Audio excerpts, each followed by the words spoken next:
Today, we're going to be talking about the five emotions that every real estate agent will experience and how to deal with them.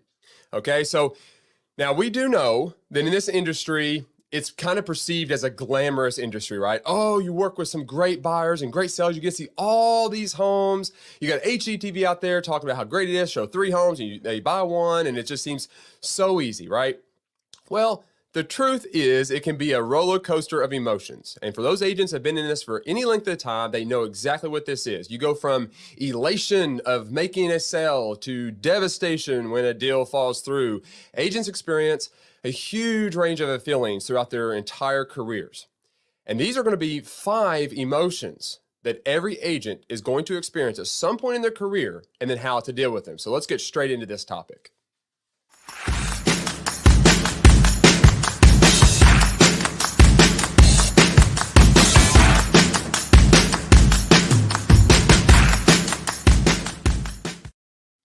I don't think anyone's going to argue with this statement. Being a real estate agent is one of the most rewarding careers out there. Anyone argue with that? I don't think so. I think it does give us the potential to be involved in some of the biggest stressful moments of the American dream, leading somebody to help fulfill a dream that they've had for a long time, and being kind of part of that and being a part of their lives on a special level and a relationship type level. So I would say, yes, I would say we do have one of the most rewarding careers.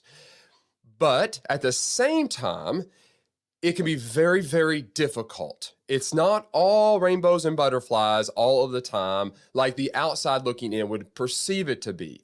There are definitely some negative emotions that can come along with the job. And today I'm going to be talking about 5 of the most common ones that I've kind of noticed that happens in agents.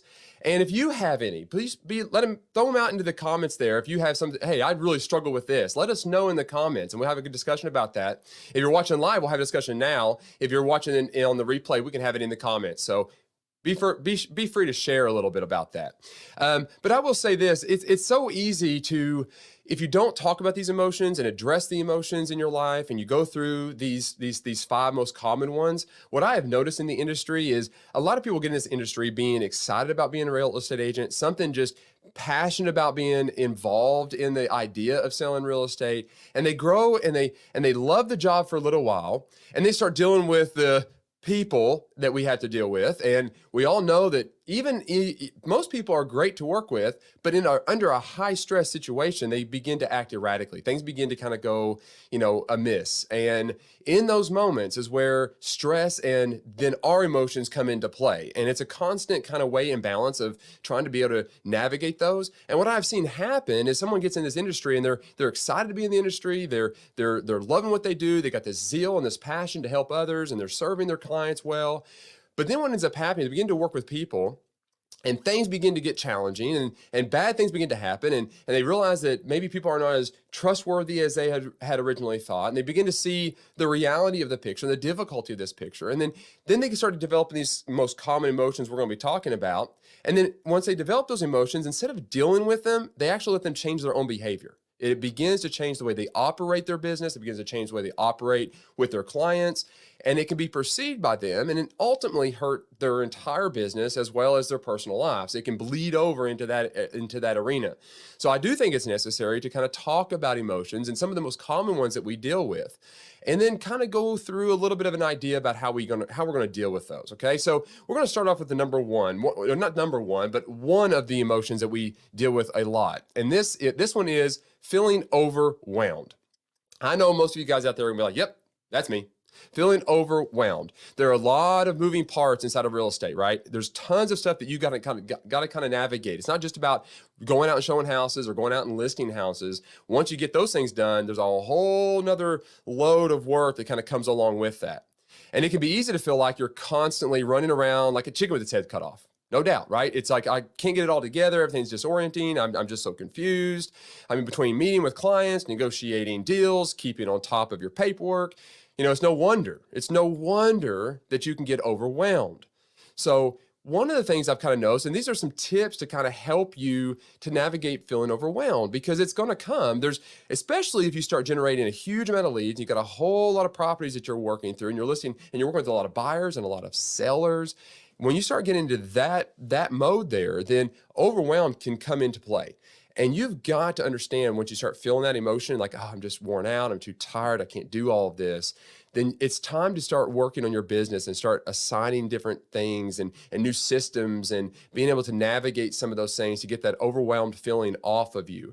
And it comes through developing those systems to operate within a lot of those moving parts, following up with clients that are under contract, getting all the paperwork signed and to the right parties. It's all about kind of getting those things going and assigning time blocks when you can do those type of things. But before we get into too much of the weeds, let's talk about just some tips that I've seen some really successful agents implement in their lives, and they hold true to these. They implement this somewhere in their life to make sure they don't get overwhelmed. Now, we are going to get overwhelmed, but we don't want to stay in that position because it can create a more cynical attitude towards those clients we're working with.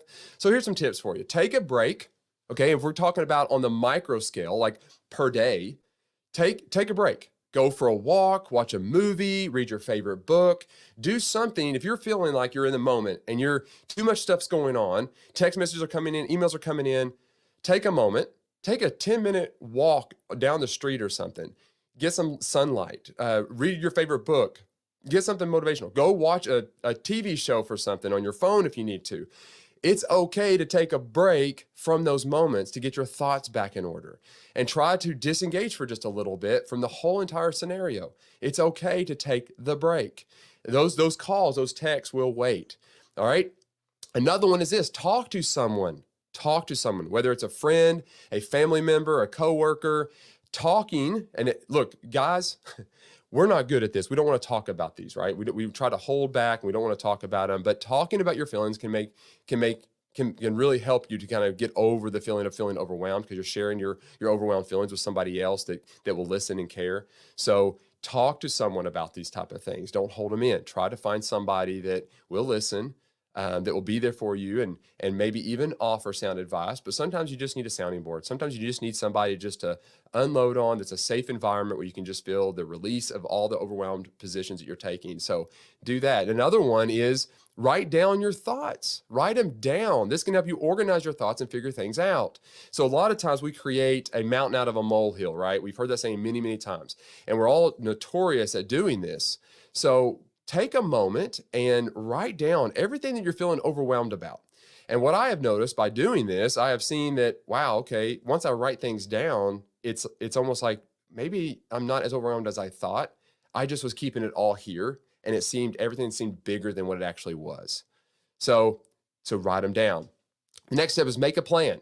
Once you know what's stressing you out, make a plan to address each one of those issues. So begin to figure out what it is that is causing you overwhelmed, what's causing you to be overwhelmed, and more on a consistent basis, where you really kind of want to begin to figure out a plan. But once you figure out what those things are, begin to figure out, technology or a system or something to address the things in your life that's causing you to be overwhelmed. And sometimes you might need to eliminate some of the things that are causing you to be overwhelmed. Here's another one: delegating tasks. Now, this is always a challenge for a lot of people, is to delegate tasks. We tend to think that we can do a better job doing what we need to get done than the other person can. And there's some truth to that. But if you find the right people, delegating the tasks to them can actually help you to get some of that overwhelmed feeling off of you. But that comes back to kind of learning a little bit about communication and how to delegate. So if you find yourself weak at delegating tasks, begin to learn and educate yourself on how to get better at delegating tasks. Set boundaries. Know when to say no and stick to them.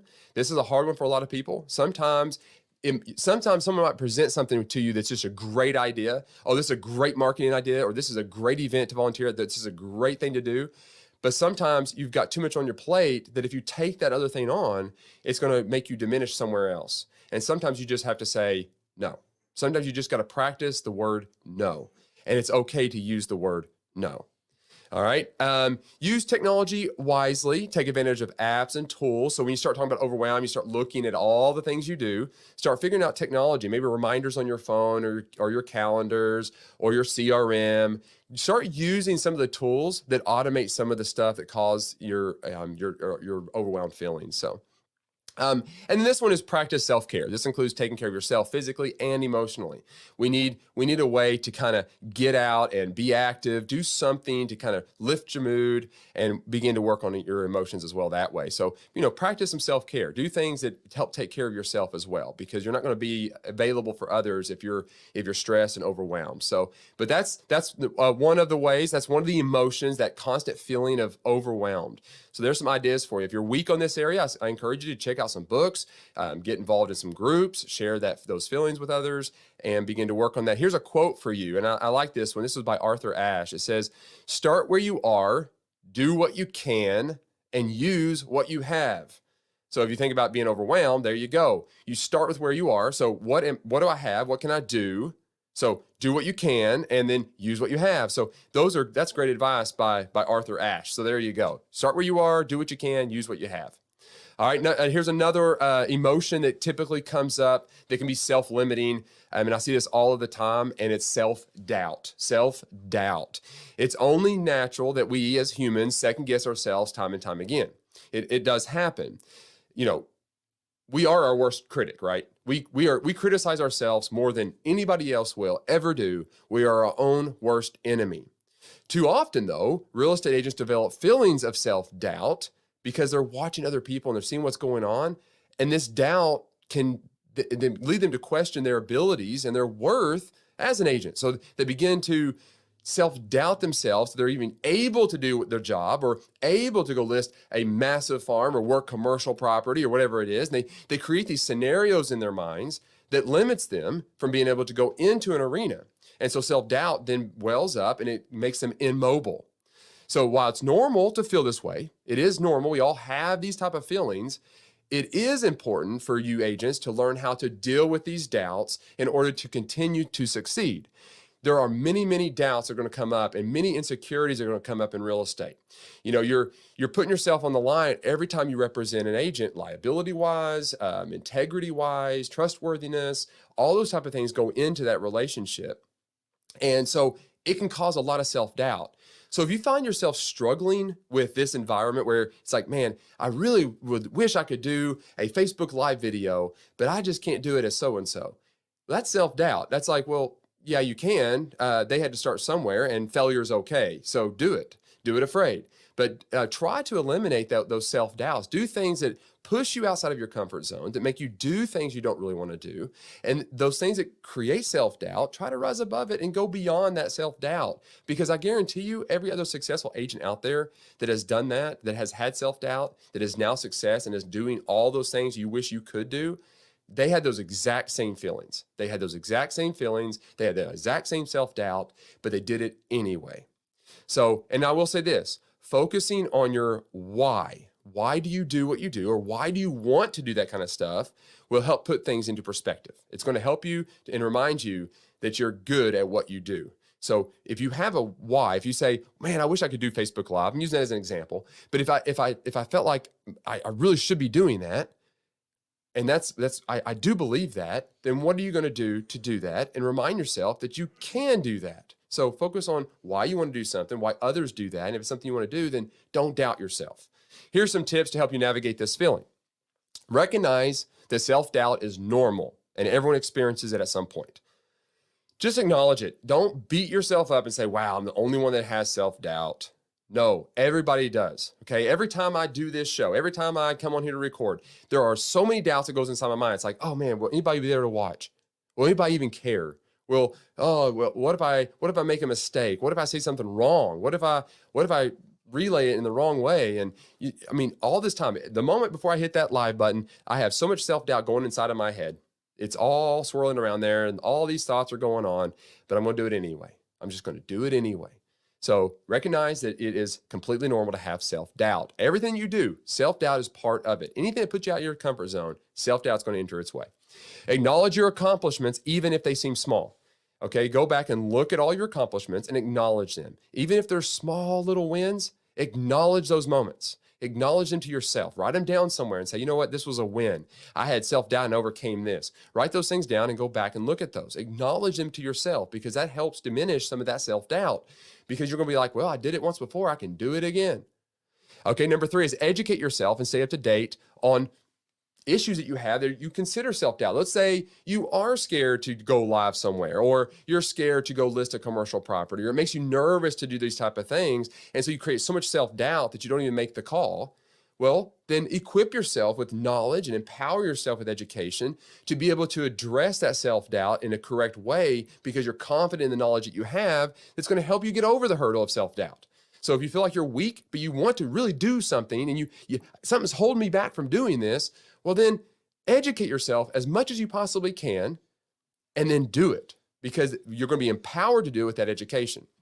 Okay, number 4 is surround yourself with positive people who will support you. Do not surround yourself with other self-doubters. Find those that have self-doubt, acknowledge self-doubt, but push through anyway. Find those movers and shakers. Voice your concerns. Say, I really struggle with this. I don't know how you do it, but I want to go this direction with you. I want to overcome my fears and I want to be there with you, right? So surround yourself with people that are doing the things you want to do, that are doing it afraid, understand self-doubt, that you can latch yourself onto and be honest with. Find those people.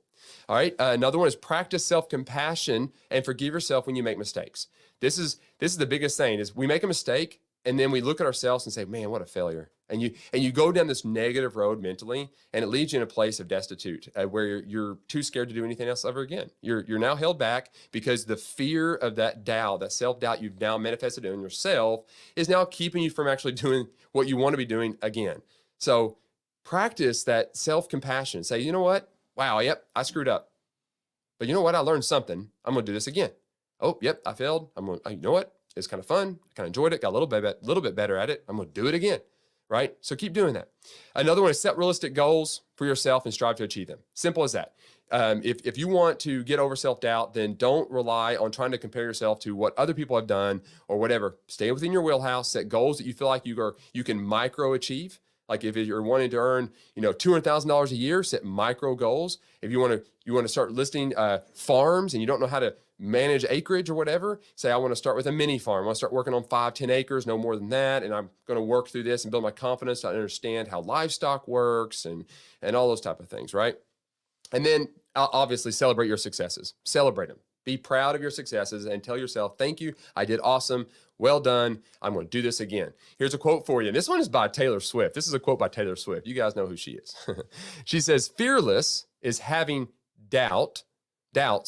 Fearless is having doubts, lots of them. To me, fearless is living in spite of those things that scare you to death. Now, Taylor Swift, right? Singer. So I would love to see it in context why she said this quote, but I would have to almost assume that when she first got in the music industry, she's a little young lady playing the guitar, singing, beautiful voice, but I'm sure she had to face a lot of fears to get into a sold out auditoriums that she's singing in front of now. I would say she had to overcome a lot of fears. So it's a pretty good statement. Okay, this is another one. This was a big one because I see this a lot in all industries and human nature, and it's just, it's everywhere. And this one is going to hit home to pretty much all of us because we're all guilty of this. Comparing yourself to others. Comparing yourself to others. It is easy to get caught up in this game of comparing yourself to your colleagues or another real estate agent that you know, and it can be very, very tempting to try and measure your success by what they are doing. It's very, very easy, all right? Because to be honest, in real estate, we have records of everything. We have social media that shows everything. We can see what our competitor does that we're not doing. And it's so easy to fall into this trap, but you do need to avoid this at all costs. Because if you want to be successful, as a real estate agent, you've got to avoid this comparing yourself to others. Because you are unique, you have different skill sets than they do, you have a different purpose than they do, and you have a different clientele than they do. So you need to stay within your wheelhouse. Can we learn from others? Absolutely. I'm not saying ignore what other people are doing, but if you get in the mode and you can't enter into an environment where you can mature, as a mature adult, look at their successes without saying, wow, I wish I could be like them. If you do that, I would say don't look at them. Focus on honing your own skills, work on yourself. And then maybe eventually you can kind of begin to look at it and say, wow, okay, I like what they're doing there. That's good. I maybe will adapt this to fit within my frame where I feel confident, where I'm strong, those type of things. But don't fall into the trap of comparing yourself to others. Just do not do it. Why do we do this? Why do we fall into this trap? Well, we begin to think that everyone's situation is better than us, right? We tend to look at them and think, wow, they just got everything put together because social media throws it all in our faces. And we see this perfect little image they put up that they want us to see. And we don't see all the struggles behind the scenes. And so it's easy for us to kind of fall into that trap, right? So but let's talk about some tips on how to kind of get over this, right? So some tips to help you navigate this feeling is this. Acknowledge that comparison is natural, but it's also counterproductive. Okay, so it's like that's a negative positive, right? It is a natural thing for us to do. It's very easy for us to sit back and look at someone else's life, and we do it all the time, almost unconsciously. We look at what they're doing and say, man, they got it so put together. Everything's going so good for them. But by doing so, we got to resist that natural desire to do that because it's counterproductive to where we're trying to get to. So do not fall into the natural habit of comparison. So acknowledge those. So the tip I would give you is if you catch yourself, become aware of catching yourself, looking at someone else's data, what other people are doing. If you catch yourself doing that and you begin to self-doubt yourself or other emotions begin to come, then you realize that natural of comparison is counterproductive for you to being able to overcome to accomplish the goals that you have set, right? So acknowledge that. Another one is this: recognize that real estate agents are all different and have different strengths. Learn your strengths and focus there. Every agent out there that you would say, wow, they got it all put together, has their own strengths. So do you. So do you. The only difference is they might have figured out exactly what their strengths are and they magnify their strengths, right? You do too. So do not focus on just their strengths. Focus on your own too, right? All right, here's another one. Embrace your unique selling proposition and use it to differentiate yourself from others.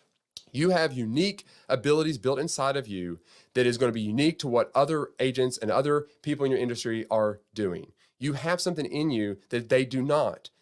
Capitalize on those type of things. Learn what those things are, right? Begin to look at that more internally and not focus on what they are doing. Develop your own value proposition.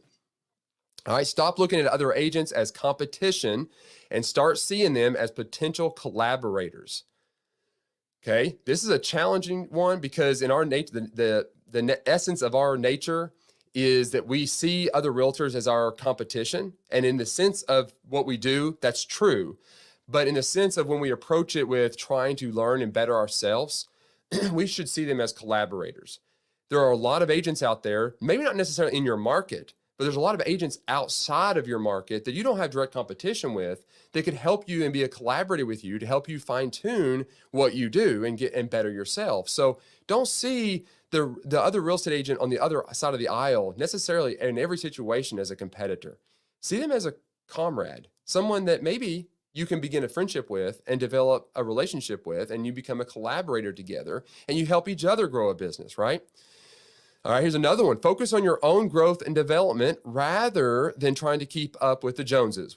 This is hammering this in, but that's absolutely it. Keep up with the Joneses. Do not fall into that trap. Remember that success takes time, so don't get discouraged if you don't see results immediately. Do not get discouraged if you do not see results immediately. It does take time, right? Because what you're looking at, if you go on social media right now and you look at any agent and you look at the MLS reports and you say, wow, they sold $7 million in volume or $10 million in volume, whatever it may be, and you say, I've only sold $1 million, right? And then you watch them on Facebook and you see that they've got all these posts going on, all these people liking and commenting and sharing and all this kind of stuff's going on. Remember though, they started very, very small. They just kept doing it consistently over time to get to that point. So it takes time to get to that point. This is not just a turnkey, snap your finger and boom, I'm making all kinds of money. There's a lot of people getting in this industry that think that's the case, but I'm telling you, and you guys out there that's been in this industry at all, you understand what I'm saying. This is not just an instant successful moment. So you've got to work at it. It does take time. So do not get discouraged if it takes time. Here's a quote for you. Evan Rock, I think I'm saying this right. Evan Rock. He said this: other people's lives seem better than yours because you're comparing their director's cuts with your behind the scenes. That's good. I like that quote a lot. Other people's lives seem better than yours because you're comparing their director cuts with your behind the scenes, right? Everybody knows if you watch a movie and you see all the extras, right? You go and you see the extra that says deleted scenes. Have you guys ever stopped to watch the deleted scenes? They're boring. A lot of times there's mistakes. You'll see, boom mics come into the shot and they delete them because it's boring and it doesn't add to the story. It's just not that good. And then you also don't see the behind the scenes where cut, they got it wrong, cut, they got it wrong. Oh, that's a mistake. Oh, wow, you guys botched the lines there. You don't see any of that. You see the director's cut. You see the final presentation of the movie. And you sit there just, wow, these actors are so talented. They're just amazing. They're so good at what they do. And you don't see the struggle that ended up with that director's cut. And I think it's very true in this scenario as well. I think that's a great quote because what we tend to do, we'll look at our behind the scenes like, wow, I just can't do this and I can't do that. But yet we're looking at them on social media and their YouTube channels and say, wow, they just got it all figured out. Everything's going great for them. They're making all kinds of money, right? We're all guilty, right? I think that's a great quote. Loved it. All right, here is another feeling, number 4. We got 2 more. This one is, this happens all the time. And you guys everybody out there that's been in any kind of industry at all kind of knows what this is. Feeling burnt out, feeling just worn out. Who doesn't relate to that, right? No one ever sets out to become a burnout real estate agent though. That's not our goal, but it's something that can easily happen if we are not careful though. And it does come back to being able to set some boundaries and kind of all the other things we're talking about. You can kind of see that if we don't address all the other emotions we've been talking about, burnout is kind of like the end result, right? It's like, wow, I've got all this kind of stuff going on. I don't like people. I don't like real estate anymore. And now you're just burnt out because you didn't address the other emotions that have just kind of been building. You haven't developed systems and put in place and those type of things to be able to address this feeling of burnout. I'm done. Here are just some of the reasons why real estate agents in general will feel burnout. They work long hours. You guys work tremendously amount of long hours. I mean, you're putting in multiple hours over the week, including the weekends, right? So it's just go, go, go, go, go, go. That's another one, is you're constantly on the go, meeting with clients, touring properties, listing, selling, negotiating, all those type of things. There's no time to rest. It's just a constant, you're kind of always on edge. It's like, oh, the text message, oh, I gotta take this call and I gotta do this. And it's just a constant go, go, go, go, go. And there's this hustleness that it's kind of necessary in a way, but there's some things you can do to kind of manage that stress of that constant feeling of needing to respond. This is a big one, and this will wear you out. If you have a lot of clients that you're working with currently, having to deal with difficult clients who can become demanding and rude based on the situation because it's a high stress situation for them. And because of that emotion and what they're dealing with, that then is channeled straight into you. And I will say this, if you're working a lot of clients at once, let's say you're doing 5, I bet you have 2 to 3 of them that are just not happy and they're stressed about something, and they're going to take that out right at you. And so if you add all those other reasons why you're feeling burnout and you throw in a complicated client, wow, burnout can set in really, really, really quick, right? And another burnout is we are in an industry that changes so fast. It's so hard to kind of keep up on everything. At one moment, you're pricing properties through the roof. The next one, you're like, okay, well, now we got to really kind of hone in on like what property values are. And then now we're all of a sudden having to, do all these seller incentives. And then, oh wait, now the market's good. I got to adjust back and I've got to read all these news articles. I got to keep track of all this data because everybody's always asking me how the market is. And I always got to be ready to respond. And you've got all these things that you just got to keep up on. Then you got your continuing education you've got to get because laws are changing the way we work and the way we operate and the way we represent others. Burnout can happen. I mean, yes, that would be exhausting too. And then of course, sometimes you have to work weekends and holidays and evenings, and let's just throw that into the mix, right? I mean, you're just 24/7, 365 days, you're on, there you go. You're an agent. I'm heading to burnout. That's where you're heading. If all those scenarios describe you, then it's time to start doing things, right? We need to start addressing that feeling of burnout, that emotion of just exhaustion, right? So here's just some tips to help you guys kind of navigate this. And we mentioned this earlier, but take a break every day, even if it's just for 10 minutes. Take a break.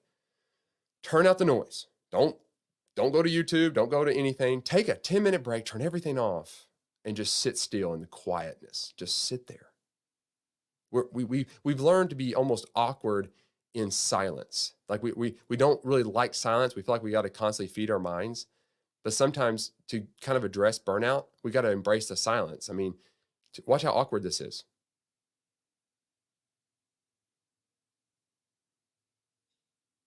It's awkward. So it's hard for us to do that.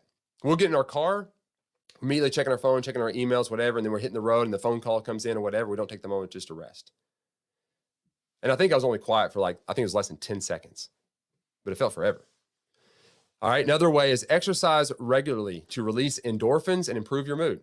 If you're not exercising, if you're not getting out and walking, doing the morning, afternoon, night, whatever, if you're not getting out and increasing your heart rate and getting the endorphins running through your blood, do so. Because you want to quickly lift your mood and feel better. Get your heart pumping. Get that heart pumping. Do something to move the body. Because I'm telling you, your body holds a lot of that stress, right? That chemical, that hormone, cortisol, it's at work, man. When you're stressed and everything like that, it's working on your body. And one of the best ways to get rid of that is by exercise. So get out there and move. Eat healthy foods that will give you energy. Be mindful of the food that you are eating. Make sure you're getting adequate food. Make time for friends and family outside of work. Dedicate this time. Look, I'm a proponent of time blocking. Get in there and time block things. Block specific times for everything of your life and make sure you follow through with those things, right? Make sure you follow up with those things. If you're supposed to be home in the evening, be home in the evening. You don't have any showings, get home, rest, turn everything off, pick everything back up the next day. All right, make time for your friends and family. Take vacations periodically to rejuvenate yourself. And I'm not talking about just week-long vacations. My goodness, to be honest, we don't take many week-long vacations, but what we do is weekend trips. We love weekend trips. They're easier to do. They're less stressful to plan. You can just head out on a Friday and come back on a Sunday and go somewhere close and just do something out of the norm, something new. Do that. Do something to kind of reset the mode, to get away from everything. Take the time to do that. Don't feel guilty for doing this. Again, that's another feeling. Maybe I should have put that in here. Feeling guilty all the time. We feel guilty. I didn't make enough calls. I didn't do this. I mean, that's another emotion we got to talk about. All right. Stay organized and keep track of your goals. That does help. Like sometimes we get burnout because we're constantly striving to get somewhere. Maybe we've already hit a goal. Maybe we should be celebrating success and make ourselves feel better. Maybe we've achieved that. So stay organized. Watch those goals. See if you're hitting those. And then this one too is setting boundaries with clients and colleagues. Do not be afraid to set those boundaries. Right? Do not be afraid to say, you know what, I'm available for you as often as I can be, but I got to be honest, at about 8 o'clock at night, I turn my phone off. If it's emergency, obviously put emergency in the text, I'll answer it. But if it's not an emergency, I'll get to you like first thing in the morning at 8 a.m.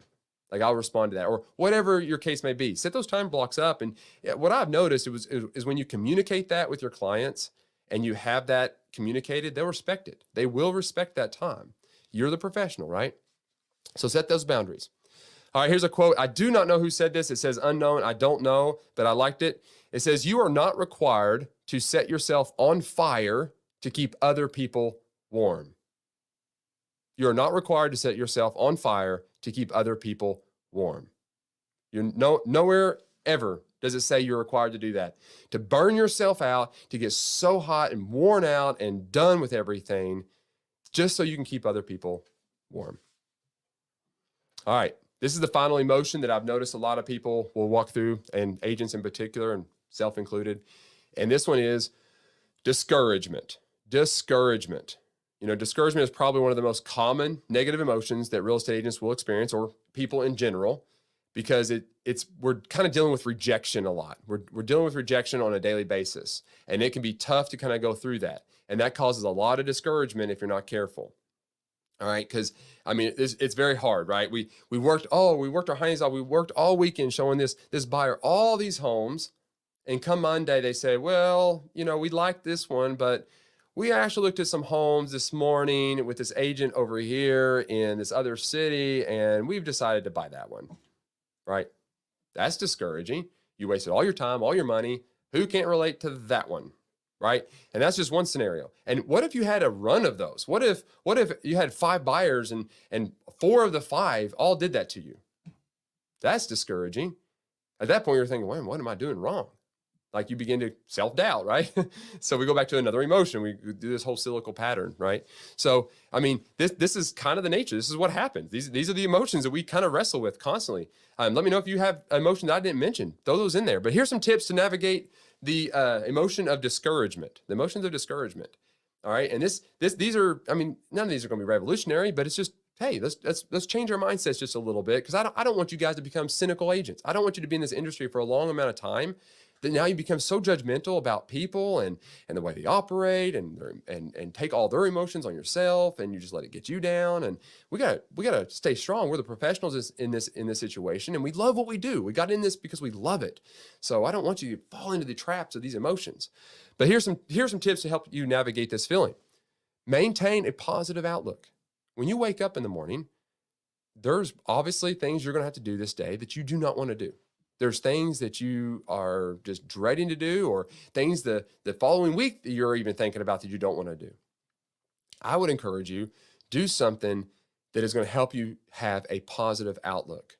If you write in a journal or a diary or whatever, or you read your Bible or whatever it is that you do that to change your mindset, to be able to look and see a positive outlook on life. Make sure that is your first focus. Is like, I'm going to look at my day and say, this is what I'm excited to get to do today. I get to do this today, because we're not guaranteed to tomorrow, right? We're guaranteed today, and I get to do that today. I get to do something I love. I get to do real estate. I love this job. Yeah, I got to do this meeting, or I got to go to this deal with this difficult client. Yeah, I got to do this. But there's something in your day that's really, really good. Set that framework first. And going back to one of the other emotions is I put it right down here into the discouragement category too, is do not get on Facebook or any social media platform and begin to compare yourself to others. That'll set you up for failure every single time. And I just want to emphasize that right now. All right. And set realistic goals. Okay. Set realistic goals, because we can get discouraged if we set goals that are so far out and so complicated that we want to get there. That's fine. Maybe that's a 3 or 5 year plan, but it's not the plan you need to have right now. Not the goal you need to have right now. So set goals that are low, that are obtainable, that you can micro goals, where it says that, hey, if I sell 3 houses this month, I'm going to go on a biking trip or a skiing trip, or I'm going to go to Gatlinburg, or I'm going to go wherever, right? This is my small goals, because that'll help to fight through some of that discouragement. This is one that I like to do. And I personally, I find it to be a very good practice to do this. And it's journaling your days and recording the good things. Now, I'm not saying you don't record some of the negative. If you can use the negative as a life lesson, then I would say journal it. I'd say, like, look, this bad thing happened and this was very discouraging, but here's how I handled it. And this is my solution. Or, man, this is what happened and I didn't like how that went, but this is how I should have done it. This is what I'm going to do next time. Right? That's a good journaling thing. But also make sure you journal the good things. Make sure you record all the good things, because we are our own worst critics. We focus on our behind the scenes, right? So it's easy for us to think about all the bad of the day. And if we let ourselves go down that road, then that's all we can dwell on. That's all we can think about. All right. So I like to journal. I encourage you guys to do it. I'm not talking about long form diary writing, a couple lines, whatever. All right. Another way to do this to help battle the feeling of discouragement is networking with other agents. Network with other agents that are successful, that are upbeat and positive, and be around them and be together and be confident in what you're doing. Because it's going to bring you up too. And that positive environment is going to help all involved. And, don't go into that environment as the negative Nelly. Like, go in and contribute to the positive of what's going on there. Not saying we got to be this super, fake people that's walking around with, it's like, oh, everything's great. No, I mean, be real, but understand that we can't dwell on all the bad. We just can't do it. So network with other agents that are positive to help you pull yourself out of that discouragement. And another one is get involved in your community by serving. I'm telling you what, if you're discouraged or you're dealing with any of these emotions that we're talking about here, the quickest way to fix this is by serving others. It's getting out there and doing something for somebody else. And that's, it speaks for itself. Get out there and get involved. Serve. And then the final one that I would say is a tip for you guys on the discouragement side is keep learning. Understand that failure is part of it. You're going to fail multiple times. We all have heard all the stories of all the inventors and great people and how many times they failed. You've heard it, right? Let's just believe it. That is true. If it's true that it took all these failures to get to the success, then it's no different for you. It's no different for you. But what you do need to do is, if you feel discouraged or you failed in some area, apply yourself to learn and get better in that area. Don't be discouraged about it. Just say, well, yeah, okay, yeah, I'm weak there. I need to address that weakness, and here's how I'm going to do that, and make a plan to do that. And that's going to help you out. All right. This is a quote by B.C. Forbes. History has demonstrated that the most notable winners usually encountered heartbreaking obstacles before they triumphed. They won because they refused to become discouraged by their defeats. They won because they refused to become discouraged by their defeats. That's good. That's good. Don't be, you're going to win if you don't go down this road and being discouraged every time you get defeated or every time something bad happens. If you avoid those roads, if you avoid all the other emotions we talked about and you focus on even what he just said, by overcoming it and just triumphing through and pushing through and persevering and those type of things, then you're going to get through this and you're going to be a success. You're going to be a success. You're addressing those emotions and you're not letting them rule your life. You're ruling them. And I think that's a big, big key. So you know what? Despite the challenges, real estate is a highly rewarding career. It can be difficult to manage. It can be very difficult to manage your emotions and clients, but knowing what to expect and how to deal with them, you can stay on track and continue achieving success. You really, really can. But don't hide from those emotions. Address those emotions and begin to adapt and learn and get better at yourself, right? So what kind of emotions have you had in your career that I didn't talk about? What strategies do you have that you use to overcome those emotions? Let us know in the comments. Let us know. We can bring them up now, but we'll talk about them, in the comments later. But let us know, like what emotion did I not touch? And you're like, wow, yeah, this is the one I really struggle with. All right, let's be honest, guys. But there you go. That's the most common battles that we kind of wrestle with. And what my encouragement to you guys is, don't get discouraged. Don't go down this road and fall apart and become that cynical agent that we've all interacted with. Don't be that agent. Be that champion. Be that passionate agent that wants to be there and serve your clients. Be that agent. It's good for your career. It's going to help you grow, and you will never regret it. Never. So, all right, I'm going to bring up a couple more comments. So Brad, yes. Hey, Brad, good to see you, buddy. Glad you can make it. Patricia, hello. And Tahisha, yes, she is vacationing right now. Well done. Thank you for tuning in. I hope you're having a great trip. I can't wait to hear all about it when you get back. Emily, no worries at all. I'm glad you can make it. Life of a realtor. That's the beauty of this. You can watch it live or you can watch it pre-recorded. That's always the case. And I will say this, guys, if you got something of value inside of this video and you have not done so, would you please consider subscribing, hitting the thumbs up, smash that little thumbs up there on that YouTube window for me. That does help. And then ring the little bell, because then you'll get notified every time we upload a video or go live. It does help. And I love having a community here. I love having you all here and participating. It is a true pleasure. And I hope you have gotten something out of this live show, and I will see you next Wednesday. In the meantime, be fearless, keep pushing forward, and never stop being relentless in your pursuit of excellence. I'm Adam Gullett. I'll see you next time.